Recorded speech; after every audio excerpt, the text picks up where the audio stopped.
이 시간에는 주님이 차려주신 식탁이라는 제목으로 하나의 말씀 나누도록 하겠습니다. 여러분, 우리가 기도하다가 낙심이 될 때가 있습니다. 하나님께서 당장 응답해 주셔야 되는 기도가 아마 다들 있을 것입니다.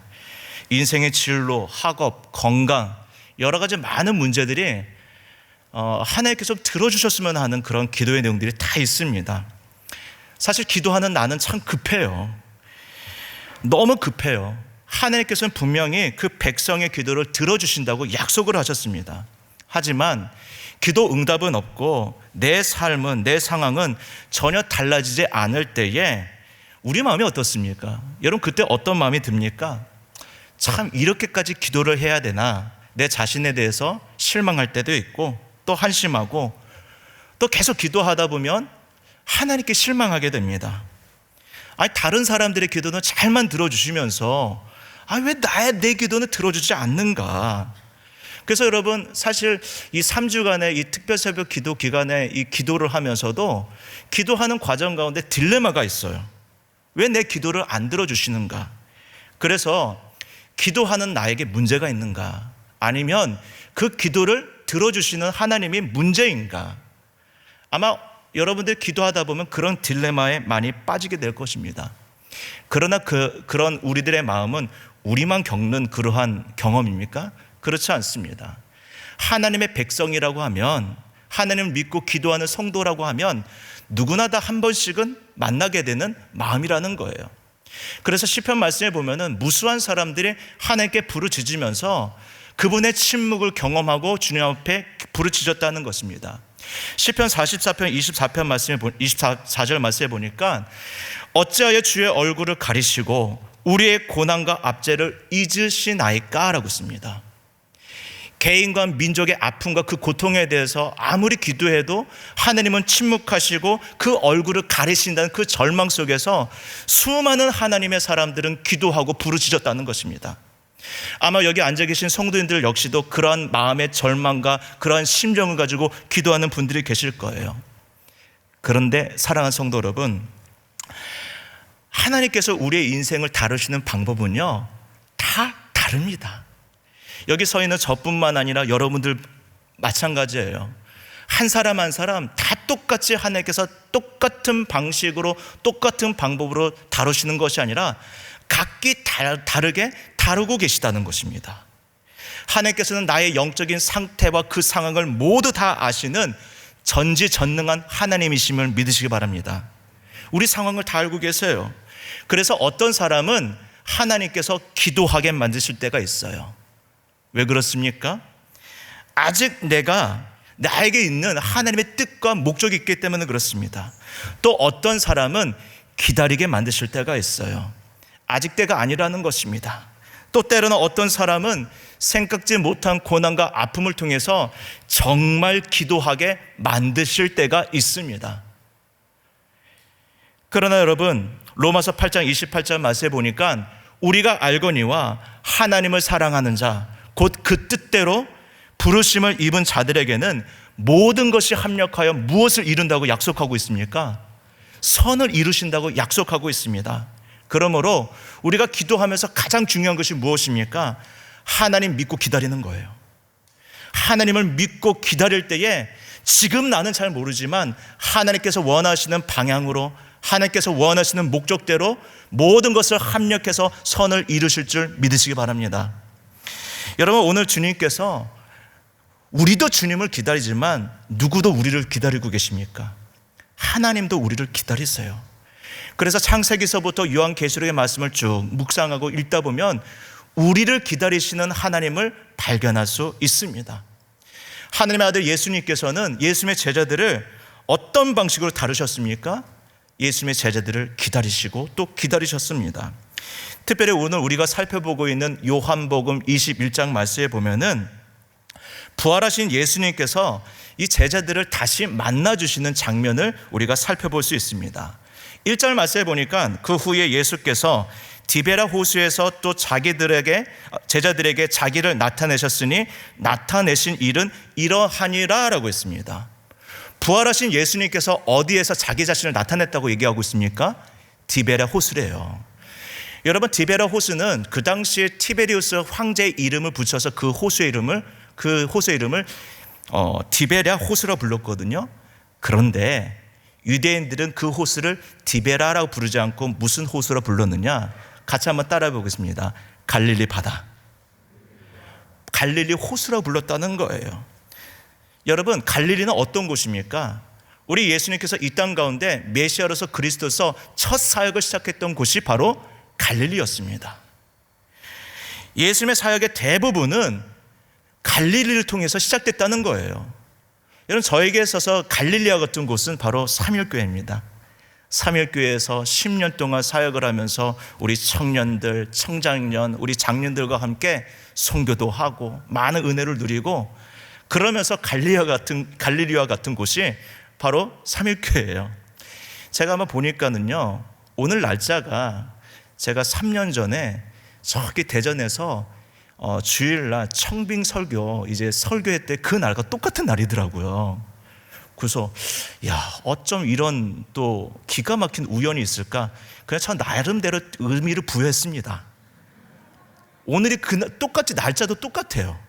그래서 그냥 오늘은 그냥 설교할 수밖에 없는 하나님의 계획이 있구나. 할렐루야. 그래서 제가 의미를 부여했으니까 너무 많은 의미를 부여하지 마세요. 여러분, 갈릴리에서 우리 주님께서 제자들을 부르셨고, 갈릴리에서 제자들을 파송하였고, 갈릴리를 통하여서 온 유대와 예루살렘까지 그 예수의 소문이 전파됐다는 것입니다.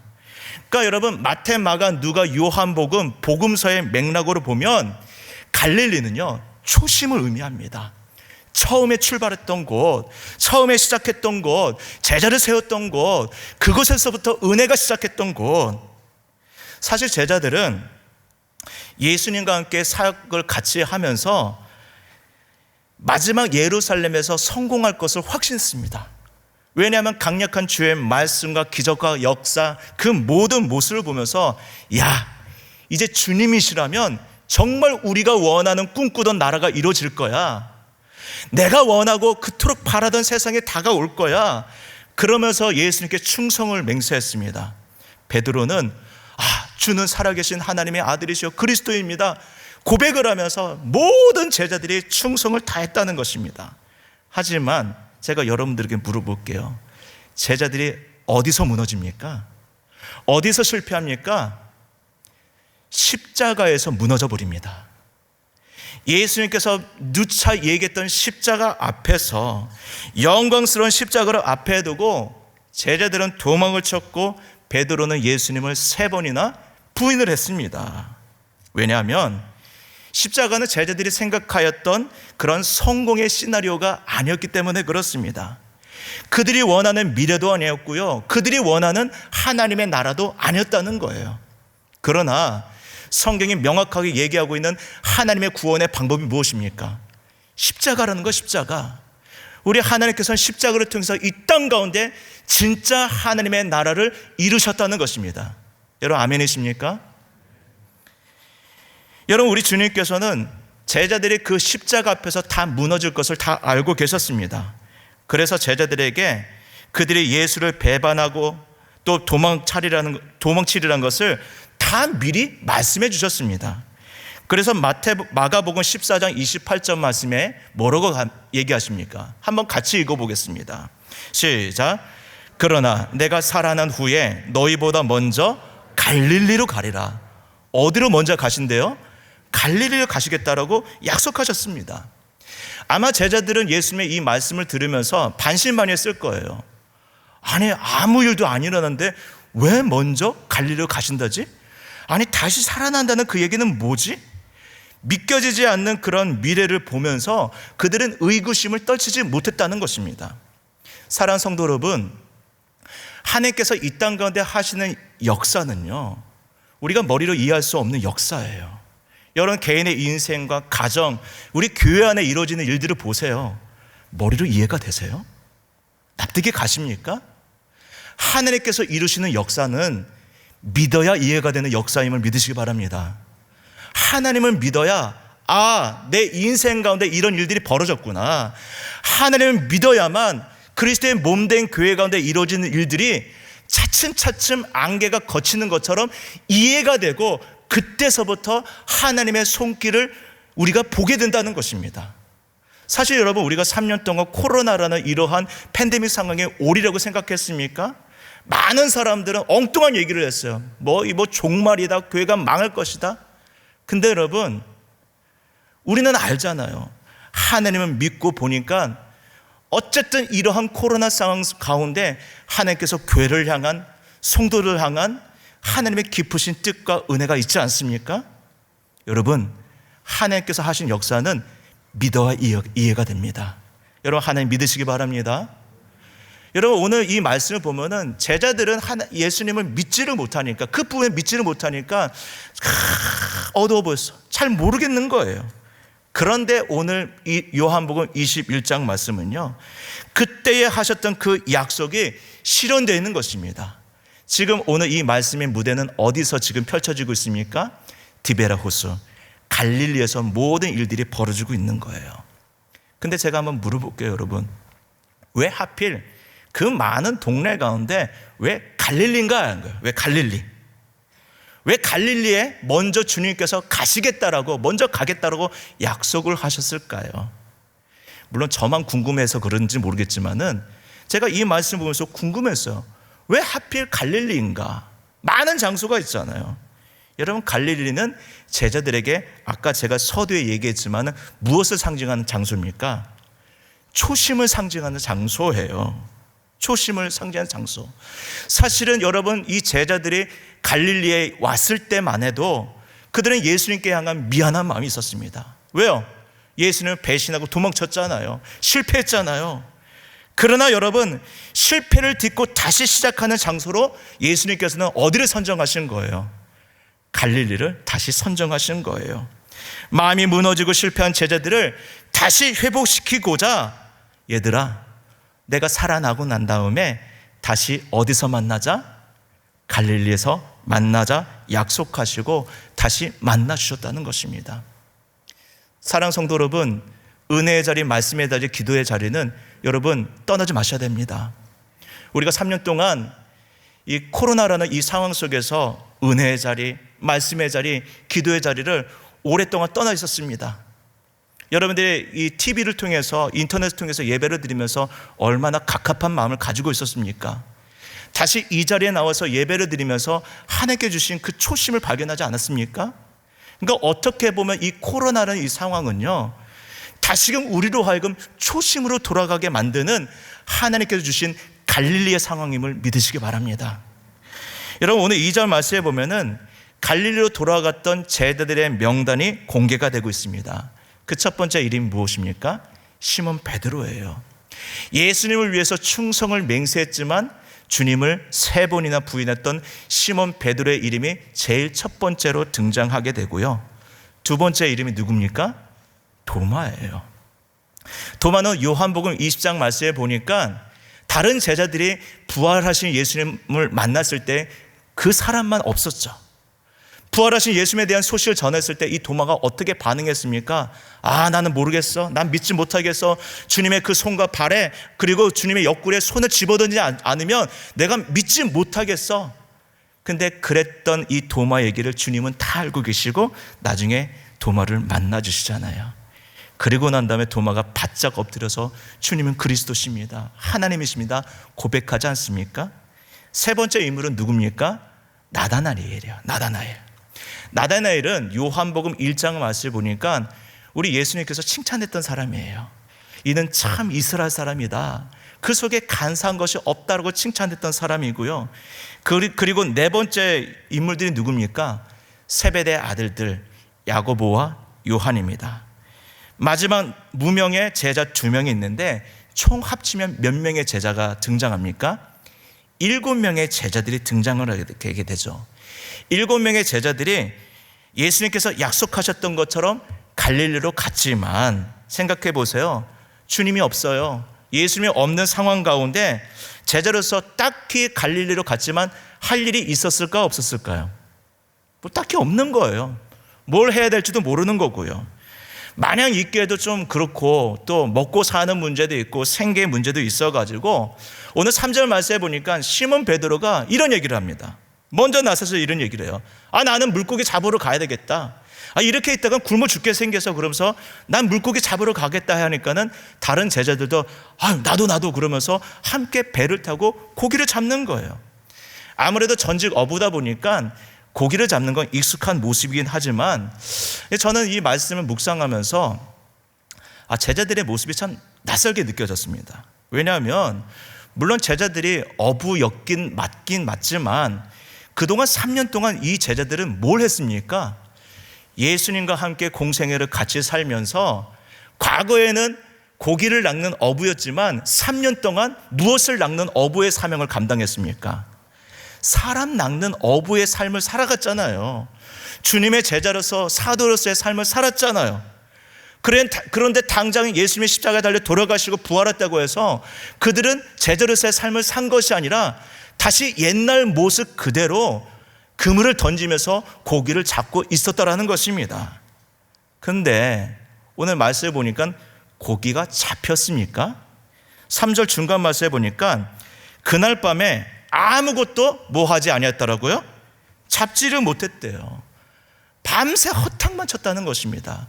그물을 던지고 열심히 고기를 잡으려고 했는데 고기가 잡히질 않는데요.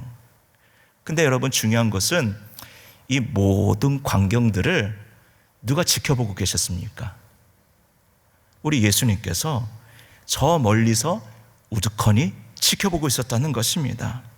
우리 한번 4절 말씀 한번 같이 읽어보겠습니다. 우리 4절 말씀 시작. 날이 새어 갈 때에 예수께서 바닷가에 서셨으나 제자들이 예수신 줄 알지 못하는지라. 오늘 말씀해 보니까 제자들이 밤새 그물을 던지고 있었어요. 밤새 그물을 던지고 있었는데 저 멀리 바닷가에 서신 예수님께서 그곳에 서신 것을 제자들은 알지 못했다는 거예요. 왜 그렇습니까? 그물을 던지느라고 저기 멀리 주님이 계신지도 전혀 관심이 없었다는 것입니다.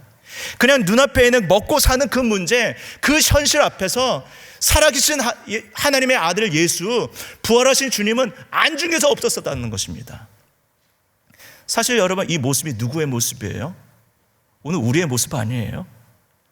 우리 주님 살아계신데 우리 가운데 함께 계신데 그냥 눈앞에 보이는 그 현실의 안주에서 주님이 서 계신지도 모르고 주님인 줄 모르고 그냥 그 그물을 던지는 모습, 애쓰고 수고하고 애쓰는 그 모습이 어떻게 보면 우리의 모습 아닙니까?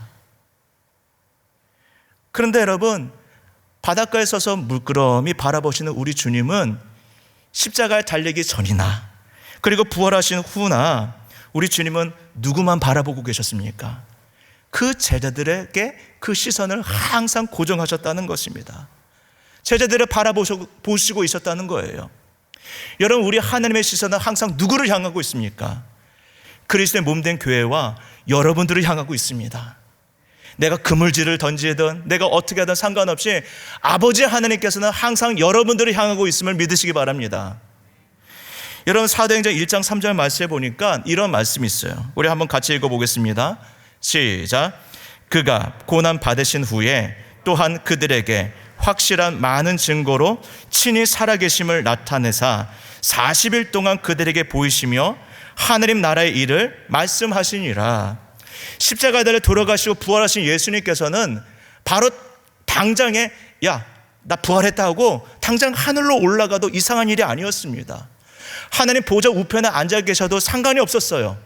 그런데 예수님께서는 며칠 동안 제자들에게 예수님의 부활하심을 보여주시고 하나님 나라의 일을 말씀하셨다고 오늘 말씀을 기록하고 있습니까? 40일 동안이에요. 한 달 넘게 제자들에게 만나주시고 하나님의 말씀을 증거해 주시고 제자들의 가슴속에 살아계신 예수님 그분의 말씀을 다시 한번 마지막까지 말씀해 주셨다는 것입니다.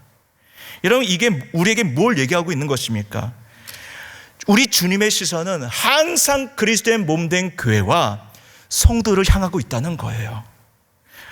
내가 실패했어도 넘어졌어도 낙심했어도 우리 주님의 시선은 우리 주님의 그 눈동자는 항상 우리를 향하고 있다는 것입니다. 사랑하는 성도 여러분 힘을 얻으시기 바랍니다.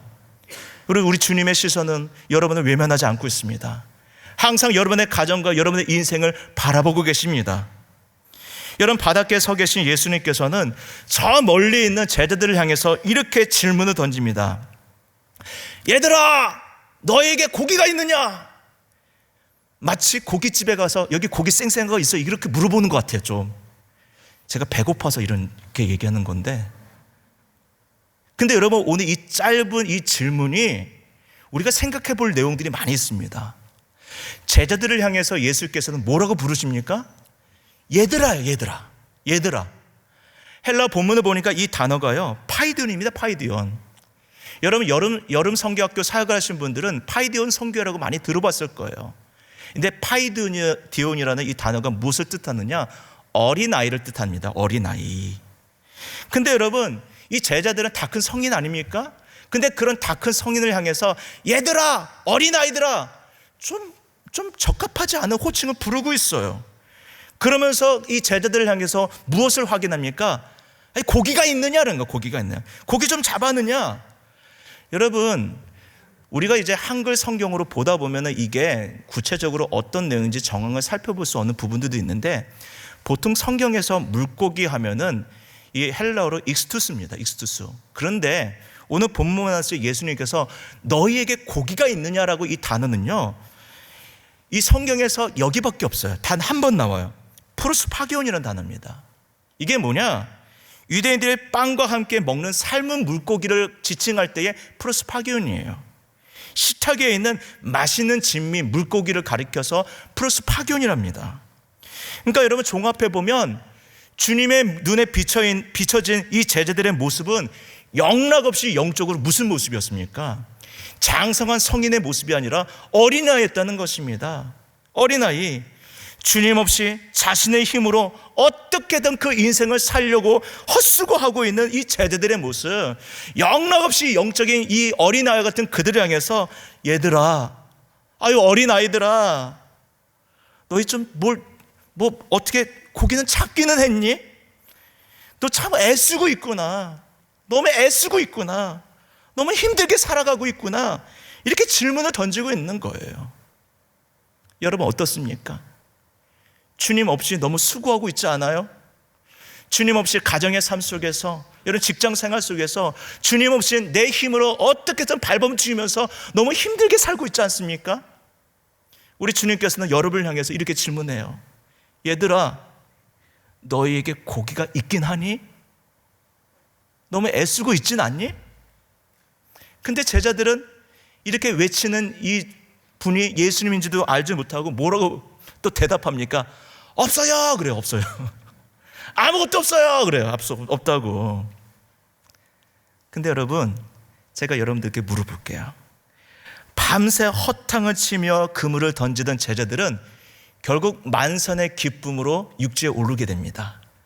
누구 때문에 만선의 기쁨을 누리게 됩니까? 예수님 때문에.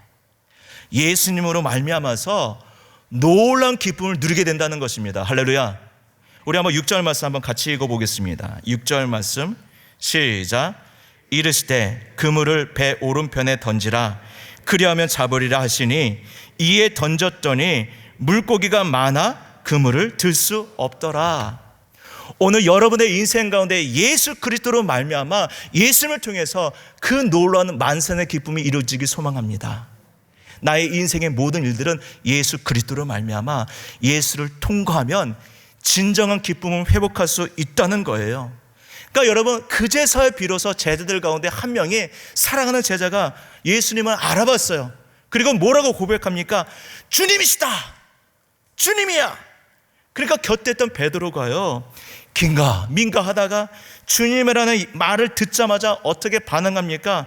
7절 말씀에 보니까 너무 반가운 나머지 급하게 겉옷을 입고 바다에 풍덩 들어갑니다. 그리고 난 다음에 주님을 향해서 질주를 하기 시작해요. 근데 여러분, 이 장면은요, 어디서 많이 봤던 장면이에요. 이 모든 장면들이. 그게 어떤 장면이나, 누가복음 5장 3절부터 8절까지의 말씀을 보면요, 예수님께서 베드로를 처음 만났을 때의 장면과 너무 이 장면이 유사해요. 여러분, 갈릴리 바닷가에서 예수님께서 말씀을 증거하고 있었을 때 베드로는 그날 허탕을 치고 그물을 정리를 하고 있었어요. 예수님께서 모든 말씀을 마치시고 난 다음에 베드로에게 이런 명령을 내리죠. 베드로에게 깊은 데로 가서 그물을 내려 고기를 잡아봐라. 저기 멀리 저기에 고기가 있을 것 같으니까 한번 그물을 던져봐. 기가 찬 얘기를 하는 거야. 아니, 오늘 하루 종일 밤새 그물을 던졌는데도 아무런 수확이 없었는데, 어떻게 이렇게 말씀하고 있는 저분이 멀리 이제 던지라고 하니까 뭐라고 얘기합니까? 제가 밤낮을 수고했지만 아무것도 잡지 못했습니다. 그러나 주님 말씀 의지해서 한번 해보겠습니다 했을 때에 어떤 은혜를 경험하게 됩니까? 그물이 찢어질 정도로, 정말 주체할 수 없을 정도로 고기를 잡았다는 거예요. 그리고 난 다음에 여러분, 베드로가 어떻게 나간지 아십니까? 주님 앞에 엎드려서, 주님, 나는 죄인입니다. 나를 뭐 하소서? 떠나소서. 주님께 자신의 죄를 고백했다는 거예요. 그리고 난 다음에 그는 철저히 주님을 따르는 인생이 됐다는 것입니다. 근데 여러분, 오늘 요한복음 51장 말씀에 보면은 부활하신 주님께서 갈릴리에서 이 베드로가 주님을 처음 만났을 때 그런 상황을 다시금 재현해주면서 경험하게 만드신 거예요.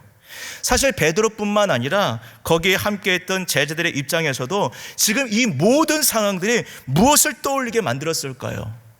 그 갈릴리 바닷가에서 처음 우리 주님 만났을 때에, 처음 주님이 나를 부르셨을 때에 그 은혜와 그 기억을 떠오르게 했을 뿐만 아니라 부활하신 주님께서 이 배신자, 실패했던 우리를 책망하지 아니하시고 다시 만나주시는 그 놀라운 은혜를 경험했다는 거예요. 그러니까 여러분, 이 모든 상황들이 제자들의 입장에서는 복음과 같은 거예요. 복음 같은, 너무 기쁜 소식인 거예요. 그러니까 베드로는 너무 벅찬 가슴을 안고서 주님께 질주했고요. 다른 제자들은 이 그물에 잡힌 이 물고기를 끌어다가 육지로 나가게 됐는데, 여러분, 육지에 올라와 보니까 너무나 놀라운 일들이 벌어진 것입니다. 9절 말씀 한번 같이 읽어보겠습니다. 9절 말씀 시작. 육지에 올라보니 숯불이 있는데 그 위에 생선이 놓였고 떡도 있더라. 여러분, 지금 무슨 상황이 벌어진 것입니까?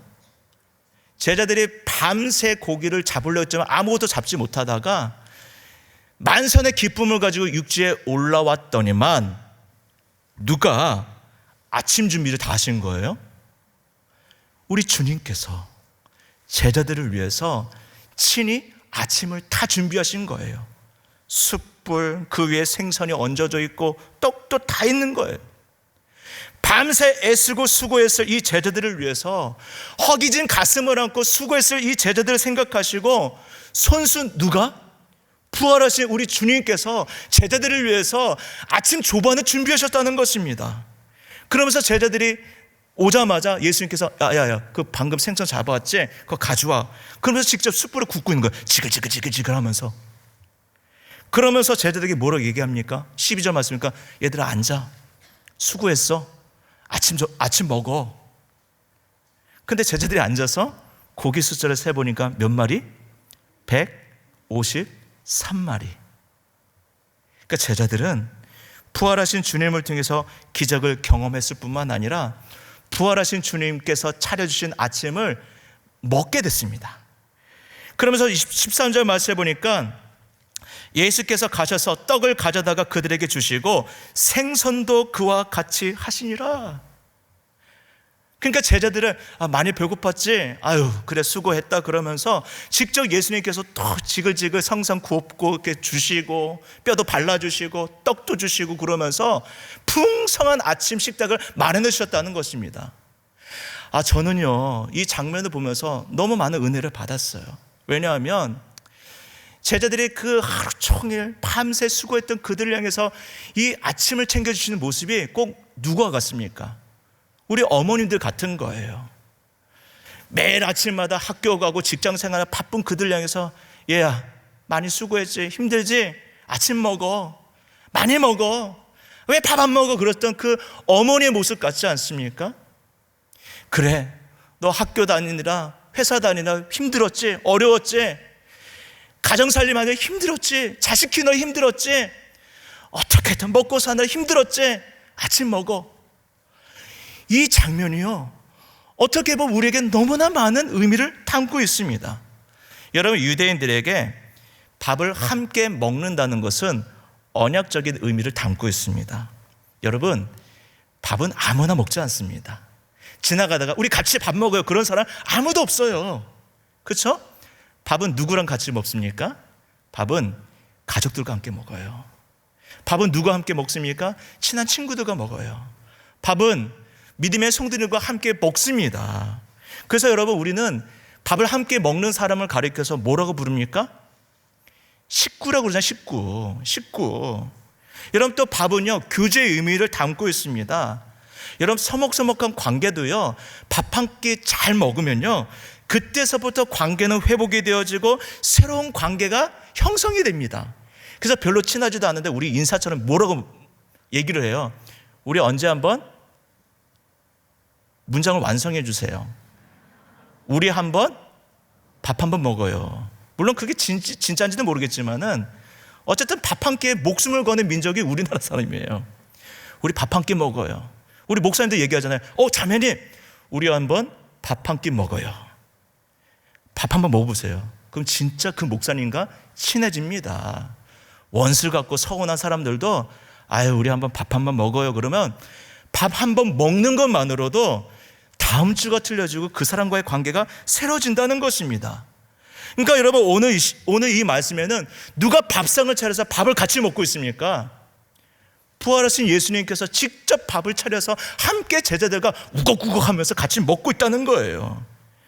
그런 의미에서 제자들에게 예수님께 차려주신 이 밥상은 무엇을 의미합니까? 첫 번째, 주님은 십자가에 달려 죽기 전이나 부활하신 후나 우리 제자들을 포기하신 적이 없다는 거예요. 아멘이십니까?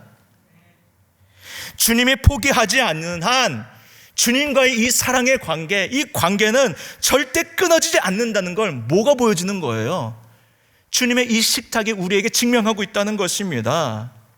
그래서 여러분, 주님께서 포기하지 않는 그 마음, 우리를 포기하지 않는 그 놀라운 그 사랑, 그 주님이 차려주신 이 밥상이 제자들에게 그 사랑의 관계를 보여주고 있는 거예요.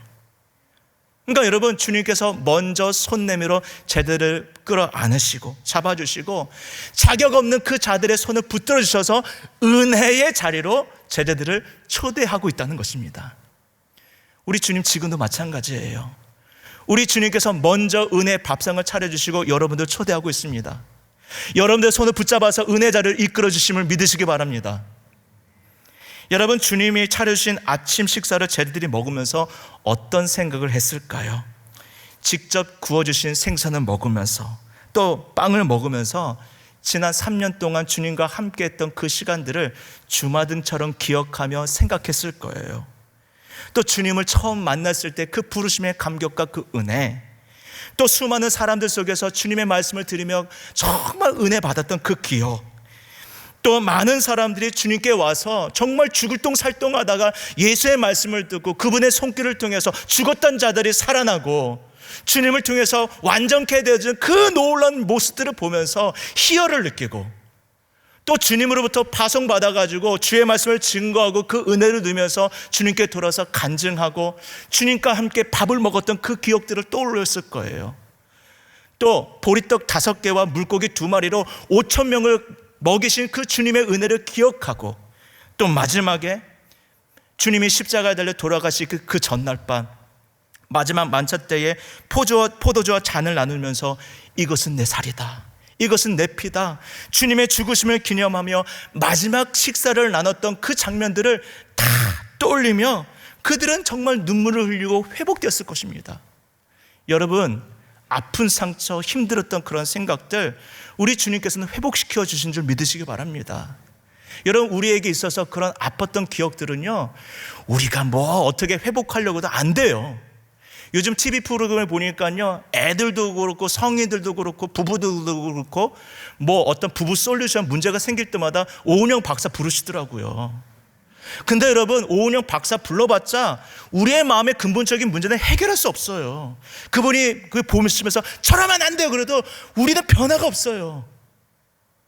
누구를 통해서 변화받을 수 있습니까? 주님을 통해서 우리의 기억과 마음이 회복될 수 있음을 믿으시기 바랍니다. 오늘 부활하신 주님께서 차려주신 이 식탁을 통하여서 제자들은요, 두 번째로 이것이 무엇을 의미하겠습니까? 주님이 차려주신 밥 먹고 힘내어서 주의 사명 감당하라는 거예요.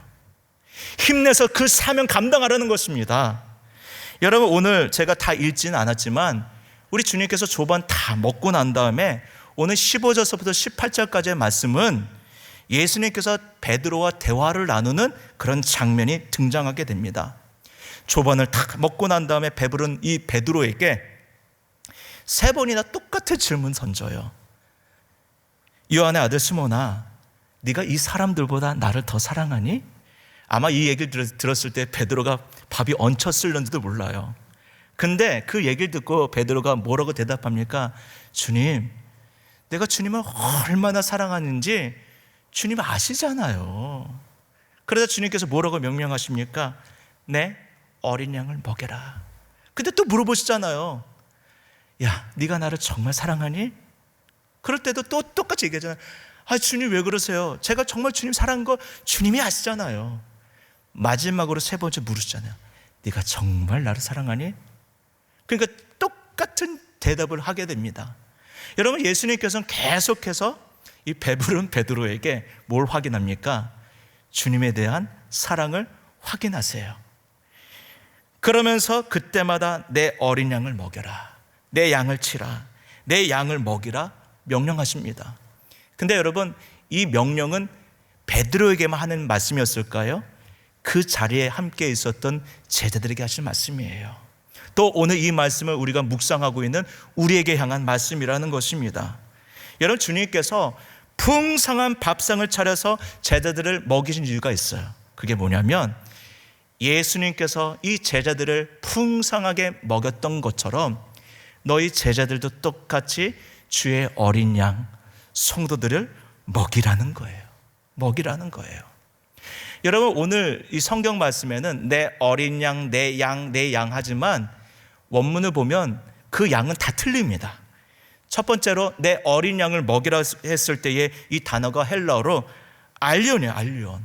이게 뭐냐? 갓 태어난 어린 양을 얘기합니다. 어린 양을 얘기해요. 그러니까 여러분, 우리 주변에 이제 막 예수 믿게 된 사람들, 또 우리 주변에 복음 듣기 이전에 주님을 믿기 이전의 사람들 있지 않습니까?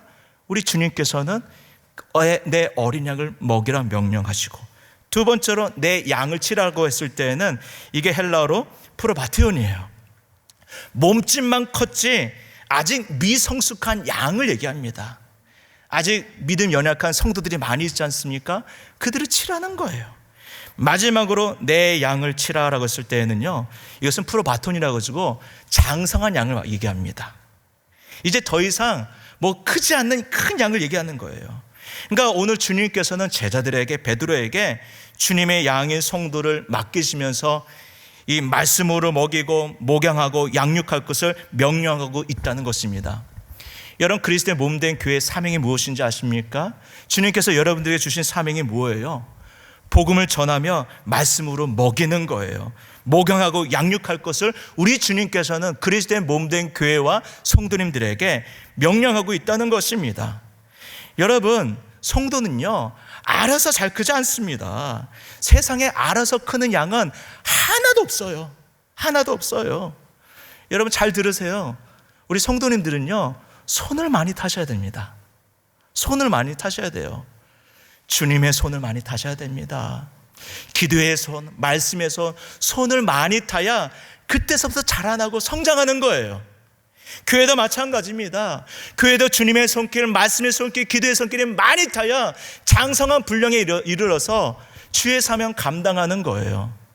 오늘 여기 서 있는 저도 마찬가지입니다. 저도 참 무례하고 정말 엉망진창일 때가 있었어요. 그때마다 나를 위해서 기도해줬던 선생님, 교사, 그리고 우리 권사님, 집사님, 수많은 교육자들의 손길과 기도가 있었기 때문에 오늘 제가 있는 거예요. 지난 10년 동안 또 우리 수많은 성도가 사역을 하면서 또 우리 송태근 목사님의 그런 말씀과 손길과 그 손을 많이 타니까 제가 성숙해지더라고요. 지금은 대전 은총교회에서 저는 또 다른 손길을 타고 있습니다.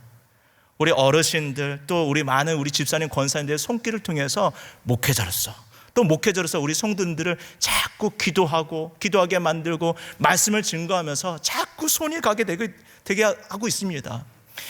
여러분, 주님의 손길을 타야 그때서부터 장성한 분량에 이르러서 제자로서의 사명을 감당하는 거예요. 여기에 아직 주님의 손길을 많이 안 탄 분이 몇 분 계신 것 같아요. 거부하지 마세요. 자꾸 손 타셔야 됩니다.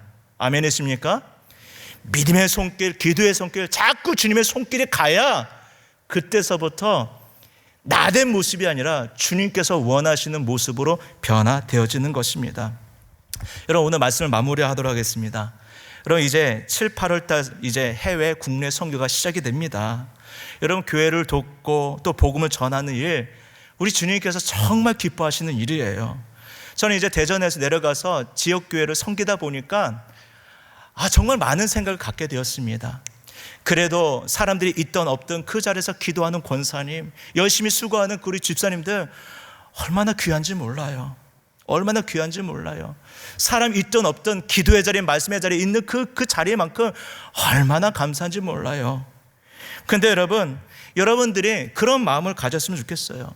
여러분, 주님의 사역에 대한 기대감과 꿈을 갖길 소망합니다. 앞으로 주님께서 이 특별 새벽 기도회가 끝나고 난 다음에 과연 우리의 삶을 통해서 어떻게 하나님께 쓰실지 기대하시기 바랍니다. 근데 여러분, 주의 사역을 감당할 때에 간혹 가다가 문제가 생기는 경우가 있어요. 그게 언젠지 아십니까? 은혜 없이 일할 때예요. 어떻게 일할 때? 은혜 없이 일할 때. 강력한 말씀 없이 일하고 기도 없이 사역하면요, 반드시 문제가 생기더라고요. 여러분, 말씀 없이 주의 사명 감당하면 내 생각으로 일할 수밖에 없고요, 기도 없이 사역에 뛰어들면요, 내 능력으로 일하게 되더라고요. 그래서 작은 일에 불만이 쌓이고 갈등 관계가 형성하는 것을 많이 봤습니다. 그래서 여러분, 하나님의 일, 하나님의 사명은요, 하나님의 방법으로 감당하는 거예요. 그래서 여러분들 하실 일이 딴 거 없어요. 하나님의 귀한 사명 감당하려면 내가 먼저 하나님의 은혜를 받으셔야 됩니다. 내가 먼저 하나님의 놀라운 은혜와 그 사랑을 꿀꺽꿀꺽 마셔야 됩니다. 그래서 하나님의 그 사랑을 확신하게 되면 그때서부터 은혜 가운데 주의 사명 감당할 수 있다는 거예요. 그런 의미에서 사랑하는 성도 여러분, 주님께서 차려주신 말씀의 밥상 맛있게 드시길 원합니다. 매일같이 말씀의 밥상을 떠나지 말고 말씀의 밥심으로 이 세상을 살아가기 소망합니다. 주님께서 차려주신 기도의 밥상, 여러분 절대 거르지 마시고 맛있게 드시고 내가 먼저 일하는 것이 아니라 주님의 도우심과 그분의 역사를 바라보며 기대하고 기다리는 거예요. 주님께서 여러분들의 인생을 통하여서 세상을 향해 손내밀어 나아갈 놀라운 은혜와 능력을 주실 줄로 믿습니다. 우리 마지막까지 그 경주를 나가기 소망합니다. 아멘. 오늘 말씀 기억하면서 함께 찬양하겠습니다. 은혜, 우리 같이 찬양하겠습니다. 우리 가사 내용 생각하면서 우리 함께 고백합시다. 우리 함께 일어나셔서 우리 같이 찬양하겠습니다.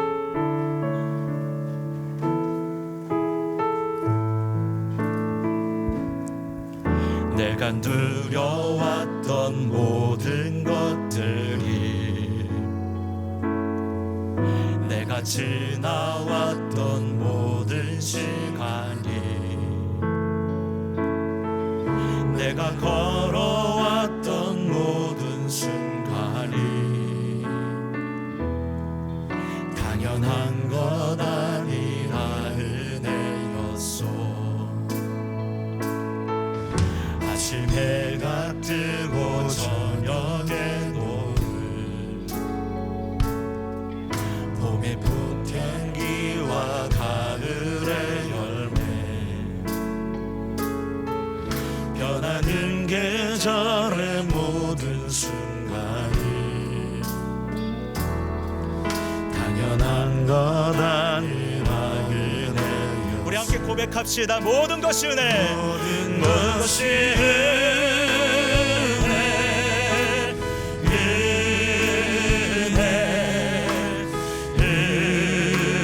은혜, 한없는 은혜. 내 삶에 당연한 것 하나도 없었던 것을 모든 것이 은혜였어.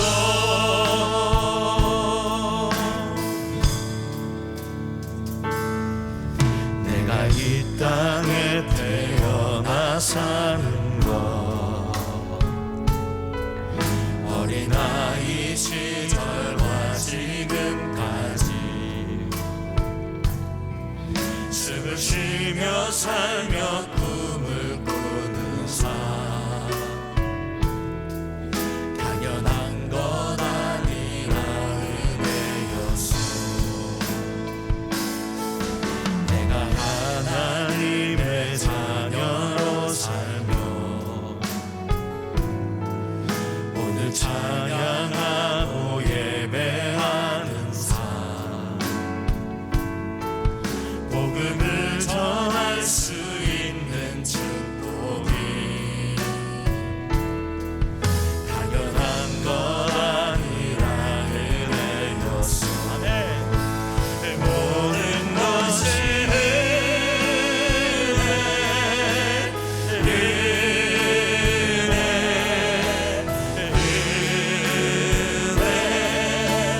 한없는 은혜.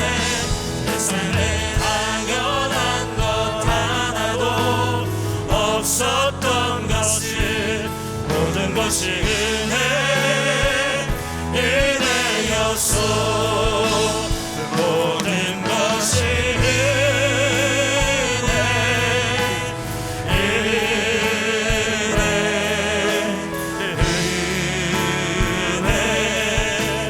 한없는 은혜. 내 삶에 당연한 것 하나도 없었던 것을 모든 것이 은혜였어. 이 시간 함께 기도하기 원합니다. 오늘 말씀 기억하면서 주님, 내가 이 지난 한 주간 실패하고 낙심했지만 주님께서 주신 이 풍성한 식탁을 통하여서 다시 한번 우리 안에 회복의 은혜를 허락하여 주시옵소서. 무너져버린 우리 가정의 모습, 영적인 모습들, 우리 직장과 자녀들의 문제들, 우리 안에 수많은 문제들이 있지만 주님은 여전히 우리를 두 팔 벌려 우리를 끊어 안아주시고 우리를 사랑하여 주시고 풍성한 식탁으로 우리를 인도하십니다. 오늘 우리 삶 가운데 주님의 은혜를 부어주시옵소서.